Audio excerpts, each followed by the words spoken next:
अस्सलाम वालेकुम। Property leaks में खुश आमदीद। स्क्रीन पर आपको कराची के मशहूर और मारूफ बिल्डर अलगफूर बिल्डर्स एंड डेवलपर्स का नॉर्थ कराची का ऑफिस नज़र आ रहा है, जिसके बाहर उनके अलाटियों का रश लगा हुआ है। अब मालूम करने पर पता चला कि बिल्डर्स ने अलाटियों से लाखों रुपए के डेवलपमेंट चार्जेस की डिमांड की है।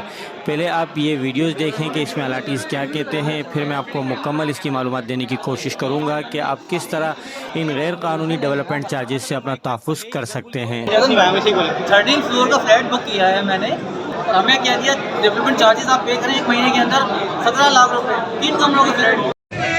ये बुकिंग करते हैं तो बोलते हैं 22 लाख का फ्लैट है, 25 लाख का फ्लैट है, बोलते हैं डॉक्यूमेंट चार्जेस आवाम को ये चूतिया बना रहे सारे बिल्डर। डॉक्यूमेंट चार्जेस जब ये पैसे ले लेते 4-5 साल में बुकिंग के, उसके बाद बोलते हैं डॉक्यूमेंट चार्जेस हम इतने लेंगे। इस तरह के कई वीडियोस आपको कराची के मशहूर और मारूफ बिल्डर्स अलगफूर बिल्डर्स एंड डेवलपर्स की सुरजानी टाउन में वाक़ई अलगफूर ग्रैंड सिटी के अलाटीज़ की देखने को मिलेंगी, जिसमें बिल्डर की जानिब से अलाटीज़ से लाखों रुपए गैर कानूनी तौर पर डिमांड किए जा रहे हैं डेवलपमेंट चार्जेस के नाम पे, जिसमें 2 कमरों के अपार्टमेंट्स के 12 लाख रुपए, 3 कमरों के 17, 4 कमरों के 20 और कॉटेज के वो 25 लाख रुपए और विलास के 30 लाख रुपए तक जालिमाना और गैर कानूनी डेवलपमेंट चार्जेस की डिमांड की जा रही है। वीवर्स, कराची के शहरियों को बिल्डर्स एंड डेवलपर्स की जानिब से पिछले कई दिहाइयों से इसी तरह के गैर कानूनी हथकंडों से लूटा जा रहा है, और जब अलाटीज़ की जानिब से सवाल किया जाता है तो कहा जाता है ये कंपनी की पॉलिसी है। लेकिन सवाल ये है कि कंपनी की पॉलिसी कानून की भी यही पॉलिसी है? कानून इस बारे में क्या कहता है? क्योंकि बिल्डर्स इस तरह के बहुत सारे कवानीन को तोड़कर आपको लूट रहे हैं। इन कवानीन के बारे में जानना ज़रूरी है, और ये कवानीन कौन कंट्रोल करते हैं, सबसे पहले इसको जानते हैं। तो सबसे पहले सिंध बिल्डिंग कंट्रोल अथॉरिटी, जिसे शॉर्ट में SBCA भी कहा जाता है, को समझने की कोशिश करते हैं। इसका मुख्तसर तारुफ कराऊंगा कि ये एक सूबाई इदारा है जो कि कराची समेत पूरे सिंध में किसी भी किस्म की ज़मीन पर होने वाली तामीरात की कानूनी अप्रूवल देता है। यानी कि किसी भी बिल्डर प्रोजेक्ट्स में जिसमें residential plot, commercial plots, amenities वगैरह हों, उनकी एक मुनासिब रेशो के हिसाब से अप्रूवल देता है।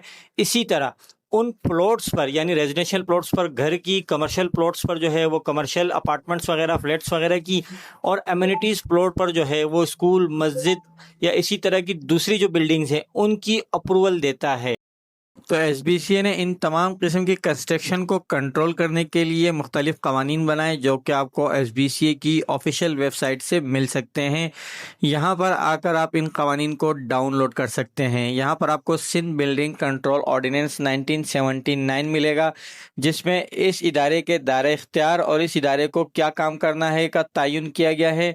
फिर SBCA ने कराची के लिए Karachi building and town planning regulation 2002 बनाया कि इस पर किस तरह अमल करना है और क्या तरीक़ेकार इख्तियार करना है, वो इसमें बताया गया है कराची के लिए। और यहाँ पर मुख्तलिफ अमेंडमेंट्स भी मौजूद है जो वक्तन फ़वक्तन यहाँ की गई है।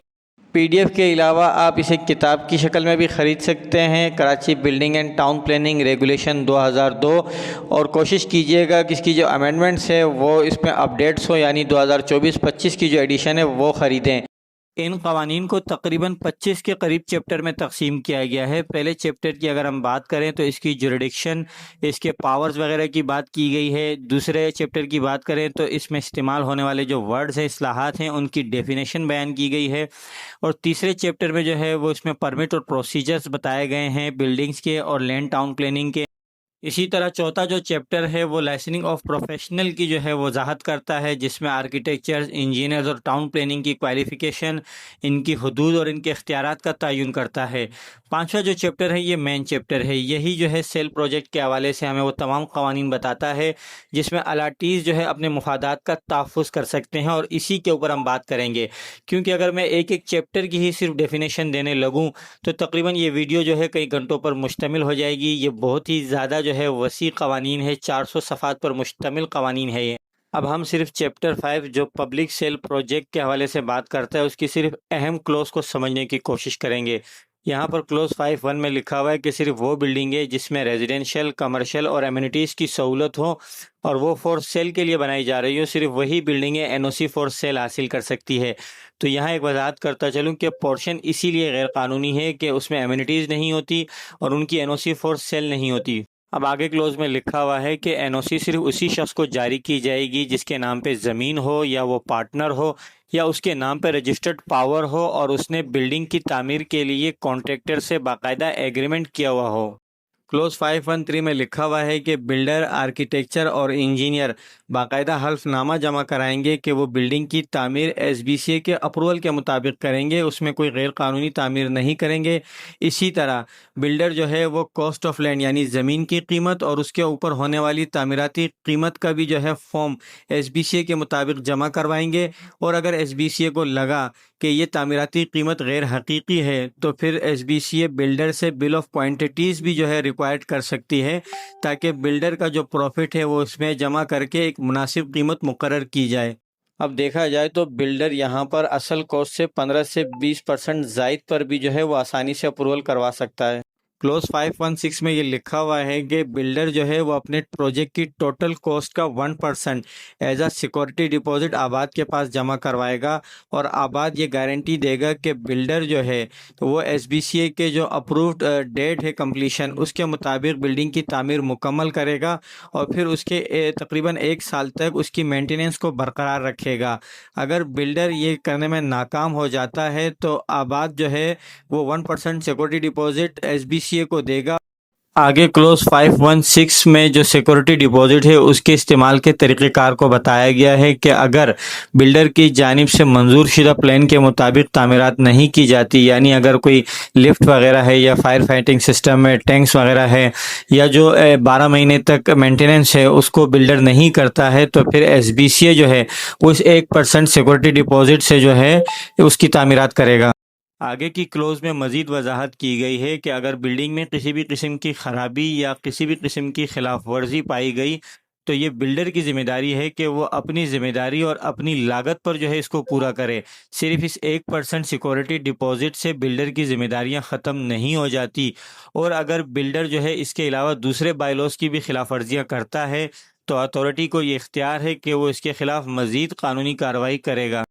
अब बिल्डर को ये सिक्योरिटी डिपॉजिट की रकम तभी वापस मिल सकती है जब वो बिल्डिंग के ऑक्यूपेंसी सर्टिफिकेट लेने के बाद 1 साल तक इसकी मेंटेनेंस को बरकरार रखे और 1 साल के बाद बिल्डिंग की जो मेंटेनेंस है, देखभाल है, वो वहाँ की जो रेजिडेंट कमेटी है उसको रजिस्टर करवा के उसके हैंड ओवर करे। उसके बाद जो है वो इसको 1% की मेंटेनेंस की रकम वापस मिल सकती है। अब क्लोज 5(1)(8) जो है वो एग्जीक्यूशन ऑफ सब लीज की बात करता है, यानी बिल्डर अपने अलाटी को बिल्डिंग में फ्लैट या अपार्टमेंट्स का कब्ज़ा देने से पहले सब लीज देने का पाबंद है। लेकिन इस कानून पर कराची में कौन सा बिल्डर जो है अमल दरामद करता है, मुझे कमेंट करके ज़रूर बताइएगा। अब मेरे नज़दीक सबसे अहम क्लोज 5(1)(10) है जो अलाटीज़ के मफादात का तहफ़्फ़ुज़ करता है, यानी कि बिल्डर और अलाटी के दरमियान सेल एग्रीमेंट। यहाँ वाज़े लिखा हुआ है कि बुकिंग के 30 दिन के अंदर अंदर अलाटी और बिल्डर को एक सेल एग्रीमेंट साइन करना चाहिए और फिर उसके बाद 15 दिन के अंदर अंदर उस सेल एग्रीमेंट को काउंटर साइन करवाना चाहिए आबाद से। अगर बिल्डर ये नहीं करता तो यहाँ साफ लिखा हुआ, otherwise builder will not be allowed to collect further payment installment as per the approve schedule of payment, यानी बिल्डर जो है वो बगैर एग्रीमेंट के किसी भी किस्म की जो पेमेंट है, इंस्टॉलमेंट है, वो वसूल करने का हकदार नहीं है। और यही क्लोज जो है वो एसबीसीए की जानिब से बिल्डर्स को दी जाने वाली एनओसीज पर भी जो है लिखा हुआ होता है। शायद इसी वजह से बिल्डर्स बुकिंग के वक्त ये एनओसीज शो नहीं करते ताकि अलाटी जो है वो एग्रीमेंट की जो है डिमांड ना करे। क्लोज 5(1)(10)(1) के बाद सबसे अहम क्लोज 5(1)(11)(1) है जो पेमेंट ऑफ इंस्टॉलमेंट की बात करता है, यानी आपने बिल्डर को इंस्टॉलमेंट किस तरह अदा करनी है। इंस्टॉलमेंट जो है वो बिल्डर को आपने एसबीसीए का जो पेमेंट शेड्यूल है अप्रूव्ड उसके मुताबिक अदा करनी है, ना कि बिल्डर के पेमेंट शेड्यूल के मुताबिक। और अगर आप एक से ज़्यादा इंस्टॉलमेंट अदा करने से कासिर हैं तो फिर बिल्डर को ये राइट है कि वो आपको 30 दिन का नोटिस आपके घर का जो आखिरी पता है उस पर रजिस्टर्ड कोरियर सर्विस के जरिए भेजे, ना कि कोई फोन वगैरह करे आपको। और इसी तरह अगर आप फिर भी राब्ता नहीं करते तो फिर आपको फाइनल नोटिस 15 दिन का भेजा जाएगा, और उसके बाद एसबीसीए जो है वो बिल्डर को अलाउ कर देगा कि इस कैंसिलेशन को जो है वो आप 2 अखबारात में देने के पाबंद है। इश्तिहार देने के बाद 30 दिन तक बिल्डर इन यूनिट्स को जो है वो बुक नहीं कर सकता। अगर फिर भी अलॉटी रिस्पॉन्स दे देता है तो फिर बिल्डर जो है वो अलॉटी से तमाम इंस्टॉलमेंट और जितनी लेट की गई है उसके हिसाब से बैंक मार्कअप के हिसाब से इजाफी चार्जेस वसूल कर सकता है। अगर फिर भी अलॉटी राब्ता नहीं करता है तो फिर एसबीसीए जो है वो बिल्डर को कंफर्म कर देता है कि वो अलॉटी के इस यूनिट को कैंसिल कर दे। अब ये जो कैंसिलेशन है ये अलॉटी के साथ एग्रीमेंट से पहले की गई है, तो फिर बिल्डर पाबंद है कि अलॉटी को उसका 100% जो पेमेंट की है वो 30 दिन के अंदर रिफंड करे। और एग्रीमेंट के अगर बाद ये कैंसिलेशन की गई है तो फिर बिल्डर 15% काट के बाकी जो पेमेंट है वो 6 महीने के अंदर चेक की सूरत में अलॉटी को अदा करने का पाबंद है।